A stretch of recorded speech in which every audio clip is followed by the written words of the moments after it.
buenos dias. Hello, I come to you today to say hello, of course, and to ask you, is garbage better than nothing? Is garbage better than an empty container, so to speak? And if you've been looking at my videos, listening to my videos, then you know that I love speaking metaphorically. So everything is a metaphor, not everything, of course, but a lot of what I say is a metaphor. So when I ask, is garbage better than an empty container?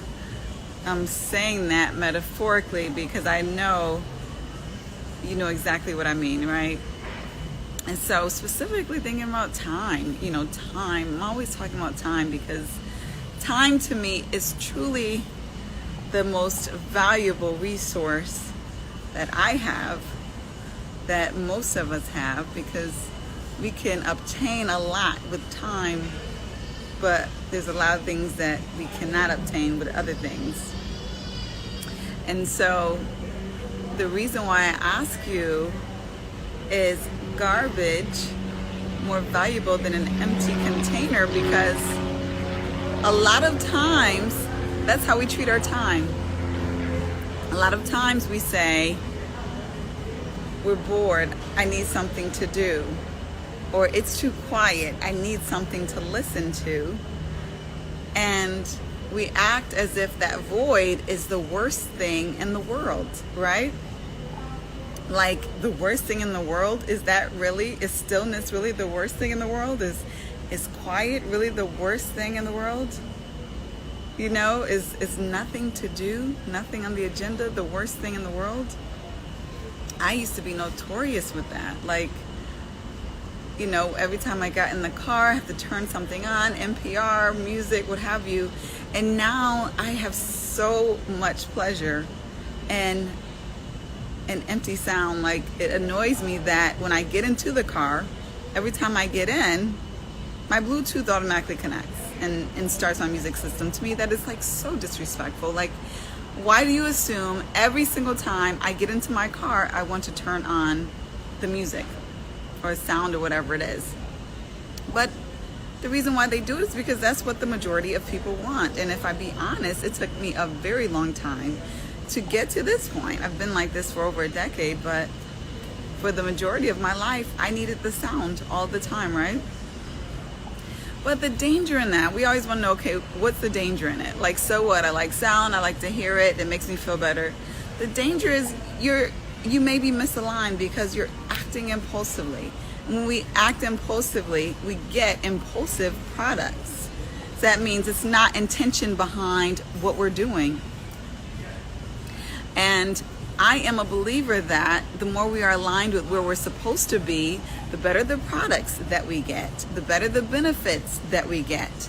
It's just like your GPS. If you set your GPS, you know where you're going, you're more than likely to get there. If you say, well, I'm just driving around, you may see the most beautiful sunset that you have never seen by just driving around. And if that is your intention to just explore, but you can also drive into a ditch, right? You could also drive into the worst area that you've ever seen by just driving around. And so that's why I say, be intentional with your time and the space that God gives you.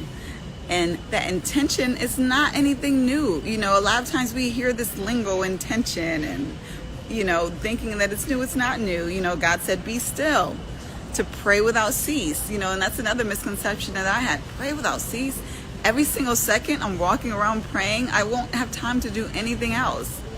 And what that means is absolutely it means to talk to God often, but it means to have that ear open without cease. That you are constantly trying to understand what He's telling you to do, where He's telling you to go. That's what the praying without ceasing is about. You are constantly connected to God, the power that is higher than you, because you don't know everything. I don't know everything, right? We don't know everything. And if we did, there would be no reason to pray without cease. So that's what that praying without cease means. You're constantly connected.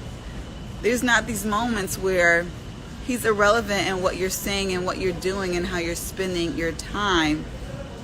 And so again, I ask, is garbage better than an empty can, an empty container, because that's how we treat the time that we have sometimes. Oh, it's quiet. I'm just going to turn on the radio and let them choose what I listen to.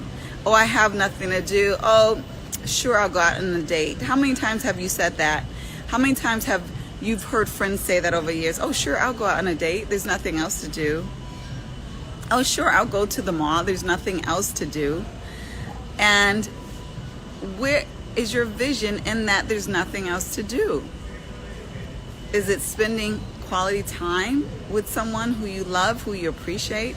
That's absolutely a beautiful thing worth your time. Is it reading a book where you could be spiritually enlightened, gain a new skill, or tickled if it's fiction, and brought joy in that way?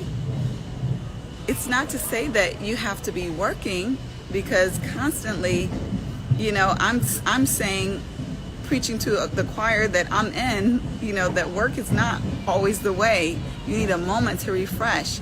But what is important to me is intention, that when you decide to do something, when you decide to listen to something, when you decide to watch something, that there is a meaning behind it.